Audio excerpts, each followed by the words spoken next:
So let's talk about Hansel and Gretel. You know, that story we all grew up with. But what if I told you the version you remember, the one with all the candy and the happy ending, is actually just a sugar-coated layer hiding a much, much darker story? Seriously, do you think you really know it? I mean, yeah, abandoned kids, a house made of gingerbread, a witch.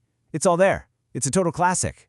But what if the details we've all kind of glossed over are the ones that actually change everything?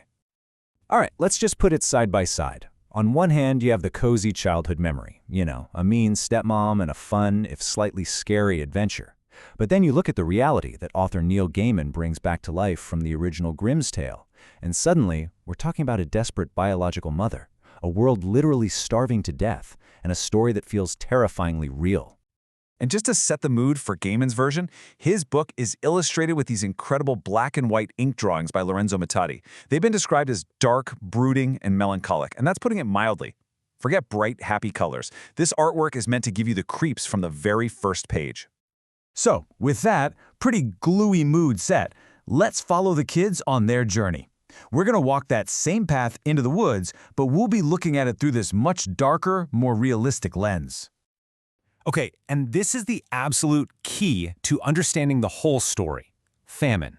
We're talking about a severe scarcity of food. This isn't just a tale about bad parents.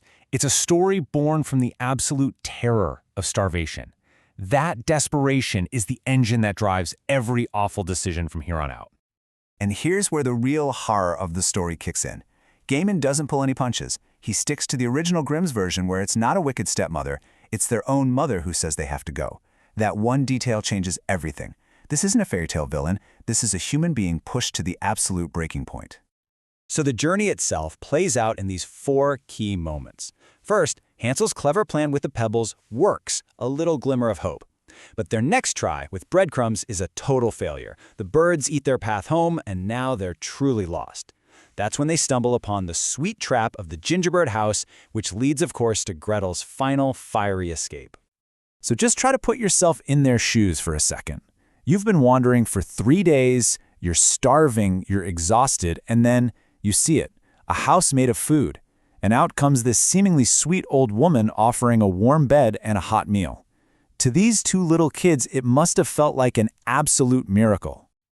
Well, yeah, it wasn't a miracle. Not even close. The house was a trap, and the woman was a monster. Her real plan was, well, it was unbelievably horrible. Lure children in, fatten them up like livestock, and then cook and eat them. It's the ultimate betrayal of kindness. But here's the thing. These kids aren't just helpless victims. They fight back with everything they've got. Hansel shows his cleverness, right? He uses that little chicken bone to trick the witch, who can't see very well, buying them precious time. But in the end, it all comes down to Gretel's raw courage, when she outsmarts the witch and turns that oven into her tomb. Okay, so what are we supposed to take away from all this? It's more than just a scary adventure story. So let's go beyond the breadcrumbs and start unpacking some of the massive themes hiding in here.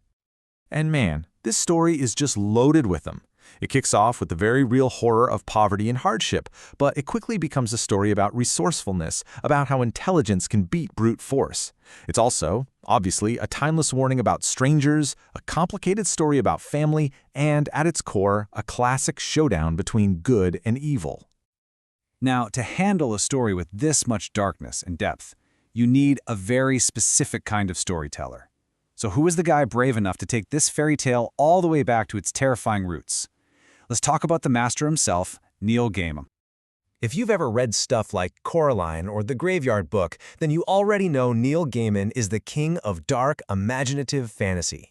This guy is famous for blending the magical and the macabre, which pretty much makes him the perfect author to tackle Hansel and Gretel. And for him, this wasn't just another project. Gaiman has said that this exact story has fascinated him since he was a little kid. And you can feel that. That lifelong, personal connection is what lets him retell it so faithfully while still making it feel brand new and absolutely bone-chilling. All of this kind of leads to a bigger question, doesn't it? Why do we keep telling these dark stories? Why do they stick around for centuries? Well, it turns out Hansel and Gretel is far from the only story of its kind. It's actually part of a huge global tradition. It's pretty amazing when you look at it. The core ideas are everywhere. You've got the French tale of Little Thumb, about abandoned kids using pebbles to find their way home. Sound familiar? Or the Russian witch Baba Yaga, who lives in the woods and, yep, might eat you. Over in England, Molly Whoopie is all about clever kids outsmarting a giant. The pattern is undeniable. When it comes right down to it, the story of the small and the weak using their brains to defeat the big and the powerful, that's a story that speaks to something really fundamental in all of us. It's the ultimate underdog story. And that's why it gets told over and over again across every culture and every century. So I'll leave you with this final thought to take with you. When you strip away all the candy and the cute stuff, what do these dark stories really teach us? What do they say about survival, about desperation, and about the very real dangers that can hide in plain sight? It's definitely something to think about the next time you hear a story you think you already know.